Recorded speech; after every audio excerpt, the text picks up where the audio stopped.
War against Japan was imminent, and the Russian fleet needed a new protected cruiser capable not only of accomplishing its primary mission, but also defending a squadron against enemy destroyers and providing fire support for light ships. One of the main performance characteristics of such a cruiser would have to be its speed. In 1902, the Rank II protected cruiser Novik joined the Russian fleet. Light and fast, with a maximum speed of 25 knots, this vessel represented a new step forward in world shipbuilding.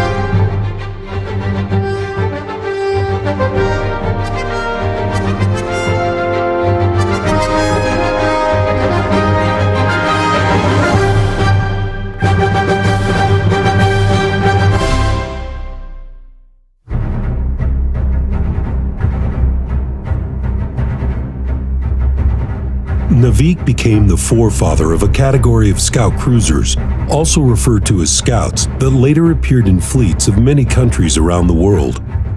Russian engineers developed the technical specifications for the new ship. Then a tender procedure was organized that ended with a contract being signed with the German company Schachau. The description of the ship's design, printed in an Admiralty report, said that the Novik class Rank II cruiser is an enormous destroyer with a displacement of 3,000 tons and a maximum speed of 25 knots. The cruiser was almost 110 meters long, more than 12 meters wide, and had a draft of 5 meters. The ship's main protection came from the armored deck, consisting of 2 layers of armored plates with a total thickness of 30 millimeters in the horizontal section. During final testing, Novik managed to move at an average speed over 25 knots, making her the fastest cruiser in the world.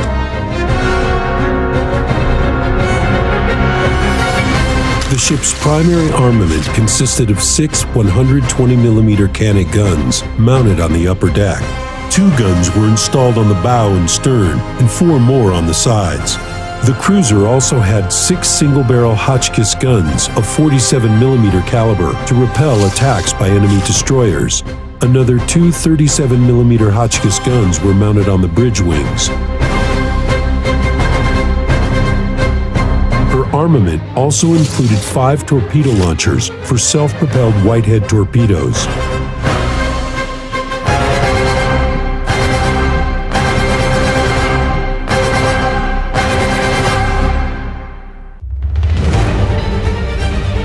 Novik was laid down in February 1900 at a shipyard in Danzig. In April 1902, the ship officially completed full-speed trials, raised St. Andrew's colors, and sailed to Kronstadt.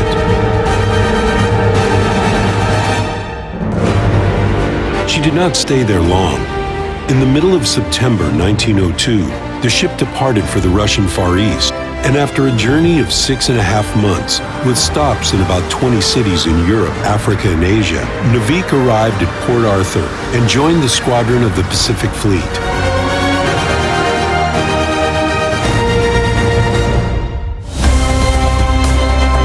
From the very beginning of the Russo-Japanese War, Novik became the most active ship of the Russian squadron.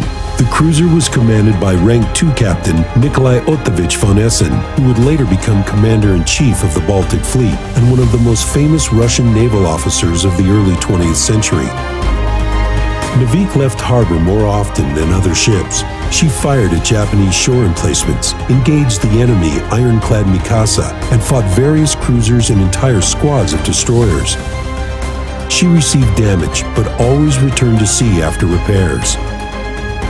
In March 1904, Rank II Captain Maximilian Fyodorovich von Schultz became the new captain of the cruiser. The ship left Port Arthur for the last time and set sail for Vladivostok together with the squadron.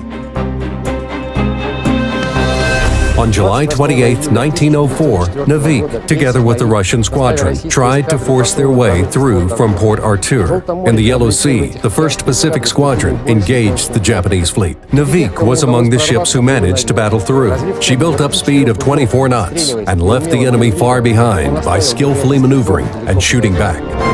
The captain of the cruiser decided to sail to Vladivostok independently, going around the Japanese islands in order to avoid meeting enemy ships in the Tsushima Strait.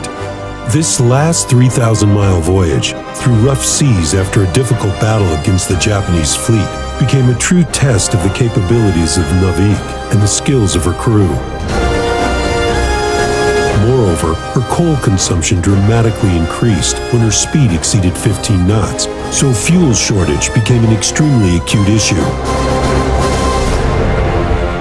10 days later, the cruiser arrived at Post Korsakov in the southern part of Sakhalin. Vladivostok was still 500 miles away, and the captain deemed it reasonable to replenish his coal stock. Then, by a fatal coincidence, two Japanese cruisers, Tsushima and Chitase, appeared on the horizon.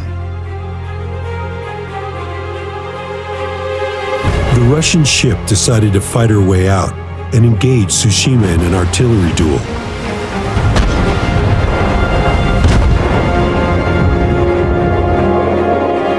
During the one-hour battle, Novik managed to inflict such serious damage to her more powerful adversary that the Japanese ship had to retreat. Unfortunately, Novik also received 3 holes below the waterline and extensive damage to her superstructure.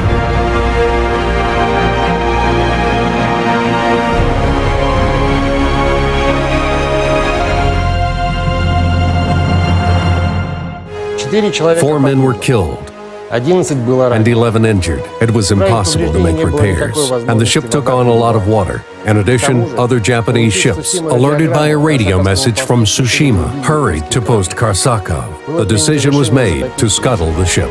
On August 7, 1904, the heroic Novik sank to the bottom near South Sakhalin.